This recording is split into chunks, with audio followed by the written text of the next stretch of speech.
Hey guys, this is Daquan again, and I'm back with another creepypasta. Now, this one is I wrote is about a parallel universe and the mirrors. Well, I give you those behind the mirrors.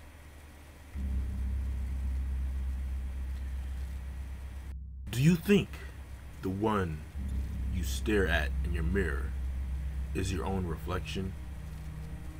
Do you believe every single facial feature is the exact same staring back at you? Well, you should look again a little closer. You will come to find that there is a slight difference, a slight unsimilarity between you two. But please, oh please, don't look too close. That was the mistake I made when I was a young adult. The following events I am about to relate to you are completely true. I don't care if anyone believes me or not, but my story must get out to the world to warn them about the various dimensions and paranormal beings that exist. It all started in 1972. I was 20 years old at the time and lived in a one-bedroom apartment with my girlfriend, Alice. My name is Troy Williams, and I worked as a bartender for the nightclub down the street from my apartment.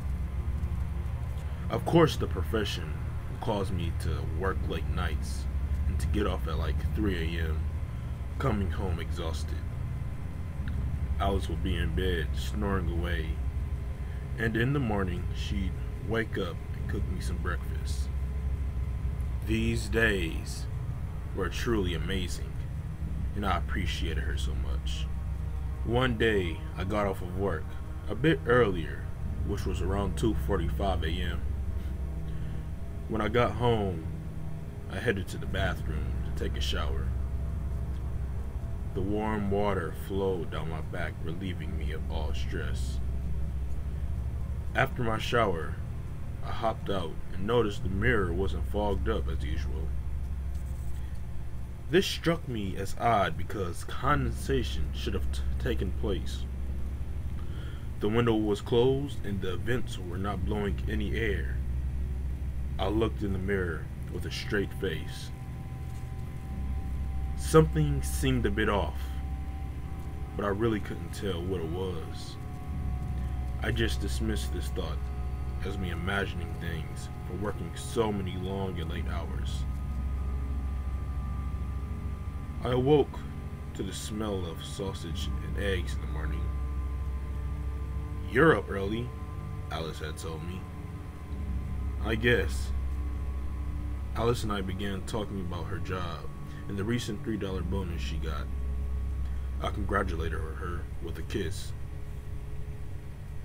Around 2:30, she headed out for work. I didn't have to leave out for another 5 hours, so I decided to relax and go back to sleep. My alarm was set for 6 p.m., but I woke up before it went off because I had to use the bathroom. Before leaving the bathroom, I noticed something off again in the mirror. It looked as if my reflection had a slight smirk on its face. A smirk that would have been easily unseen without a close observation. I leaned in closer to the mirror and noticed my reflection was indeed smirking. What the?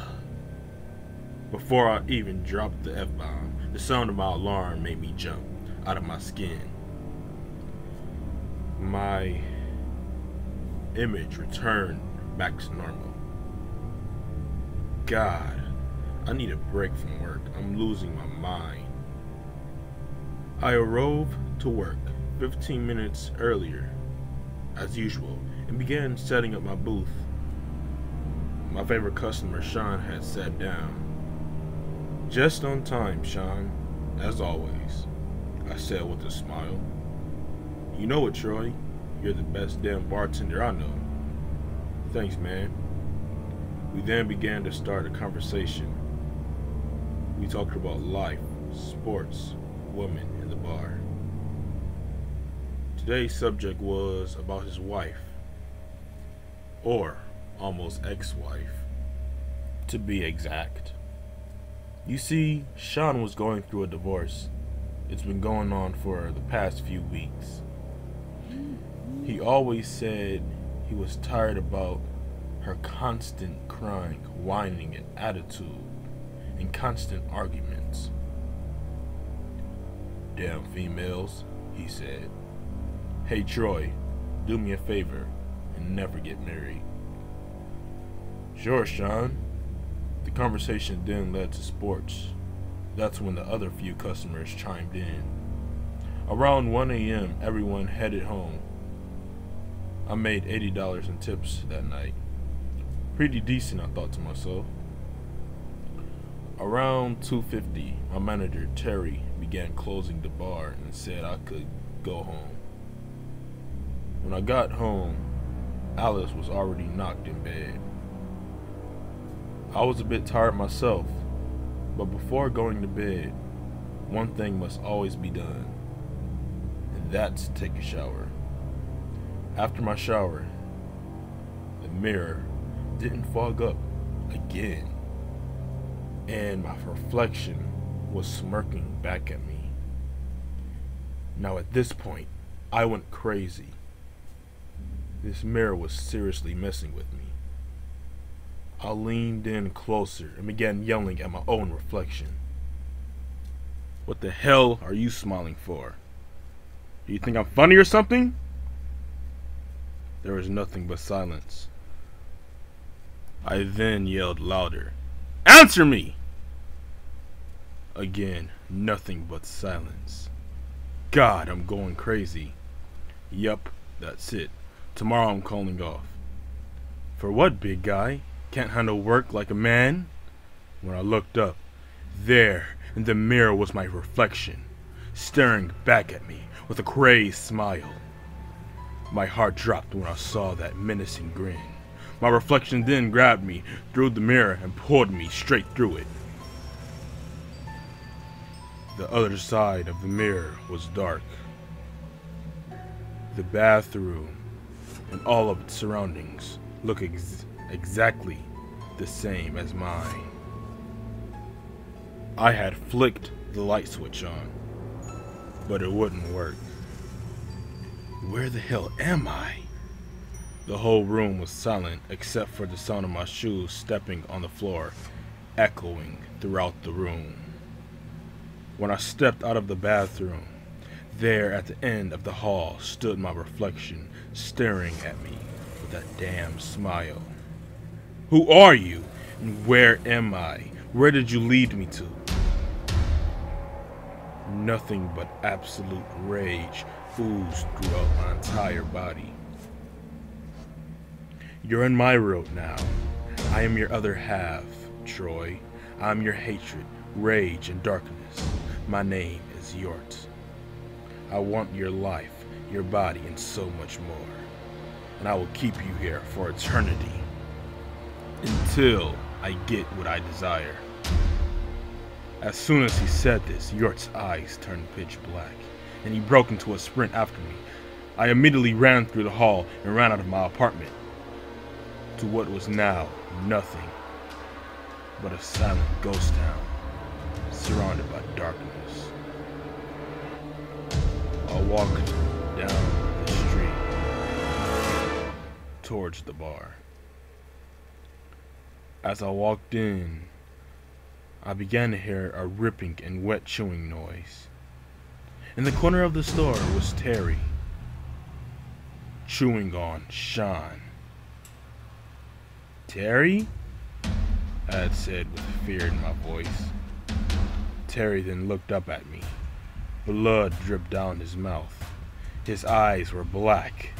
This was not my manager at all. Only a hollow of him. Terry, or whoever the hell it was, wiped its mouth and began walking towards me. "Oh, did you come for overtime, Troy? I don't really need help out now, but it would be lovely if you could stay with me." I just ran out of the bar and back onto the street. I had no idea where to go, but I just knew this place wasn't safe and I had to get out of here. I ran at least a mile and ended up at my parents' house. Faint crying came from within the house. It sounded like my mother. I ran into my house upstairs to where the crying was coming from. There, in the middle of the floor, was my mom being kicked and stomped repeatedly by my father. The sound of crushing bones came from every single impact. "Dad, what the hell are you doing?" Rage began to boil up within my body, and I rushed to my father, tackling him, sending his body crashing to the floor. I began beating his face into a bloody pulp. I have no idea where that strength or rage came from. I wasn't myself at all. It's almost as if this place was taking my inner peace away. Out of nowhere, a familiar voice came from behind me. When I turned around, there in the doorway stood York, clapping and laughing as if this were his favorite show. My, Troy. Looks like you're a man after all. And here I thought you were just a pussy. Fuck you, you twisted son of a bitch." His eyes turned pitch black again, and he rushed towards me with a tremendous speed. York grabbed me by my neck and began choking me, lifting me up into the air. How was he this strong? "I will now take you to my creator." He then slammed me on the floor, head first. The impact made me pass out. I awoke to the feeling of being dragged through a dark cave.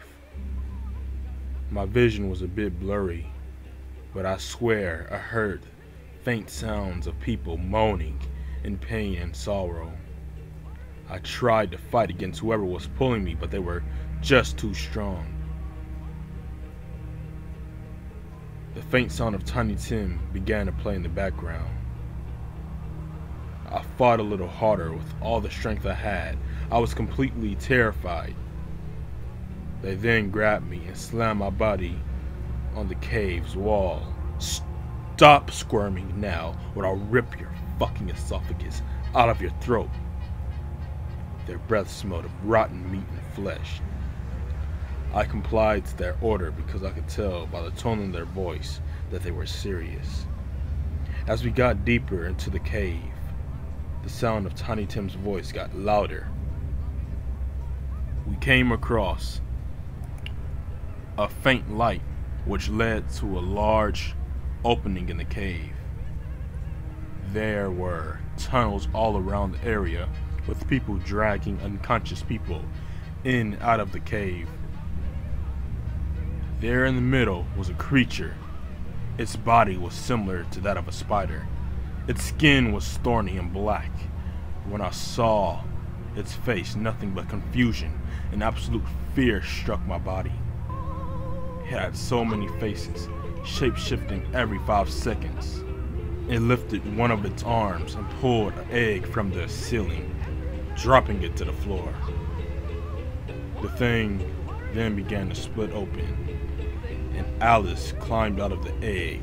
Slime protruded from her skin. Out of nowhere, York grabbed me, holding me with his tremendous strength. The creature grabbed Alice by the arms and began raping her. I know it wasn't the real Alice, but it all just seemed so real. She was crying and screaming in agony. No matter how hard I squirmed, York would not let go. The scene was just so terrifying and gruesome to me. The creature released one final blow and pulled Alice off of it, ripping her completely in half. Her blood sprayed all over my face as I just stood there in complete shock. Rage began to build up inside me. The creature laughed. That sickening sound made me vomit everywhere. My rage grew even more ferocious.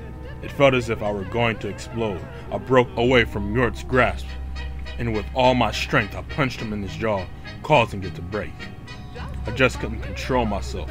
My rage just took over and allowed me to easily overpower him, beating him to death. His last words still haunt me to this day. They were this: "You think I'm the only you?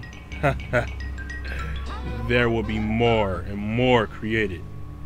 My brothers and sisters will eventually take over your world, replacing your people and dragging them back here. Remember this, Troy. There will always be us. We'll never cease to exist, for we are those that lurk behind the mirrors." He then died. The creature was still laughing and cackling at me for the sick action it just placed into my memory. I rushed up to the beast and ripped part of its leg off. The thing screeched in agony. It looked at me with anger. It lunged one of its sharp thorns towards me, but I dodged it and I ran away out of the cave. On my way through one of the tunnels, I passed by people chained to the walls. They looked malnutritioned, and their skin was gray. "Help me, please," one of them had said. I felt so awful for not being able to help. That beast was running after me and was nearly 20 feet away. I lunged out of the cave, running up my street, past the bar, and into my apartment. Tables and chairs were being broken as the thing chased me through my room. When I finally got to my bathroom, I saw my world. Before I could jump in, the thing grabbed me and began pulling me back. I then jammed my thumb into its wound, causing it to screech, allowing me to have enough time to jump through the mirror back into my dimension. I began panting as soon as I crashed onto my floor. Beads of sweat dripped on my body. It took me a few minutes to catch my breath, and when I did, I looked at the mirror. It was my actual own reflection. I went into my room to find Alice still asleep, and the clock had read 3:20 a.m. Only 10 minutes passed. It felt as if I was there for hours upon hours. 40 years have passed since then, and to this day, I've removed every single mirror in my house that I currently live in with Alice. I haven't told anyone my story until now. I only have one thing to say. If you see a slight difference in your reflection, don't look too close, or you'll be dragged into the mirror and never come back.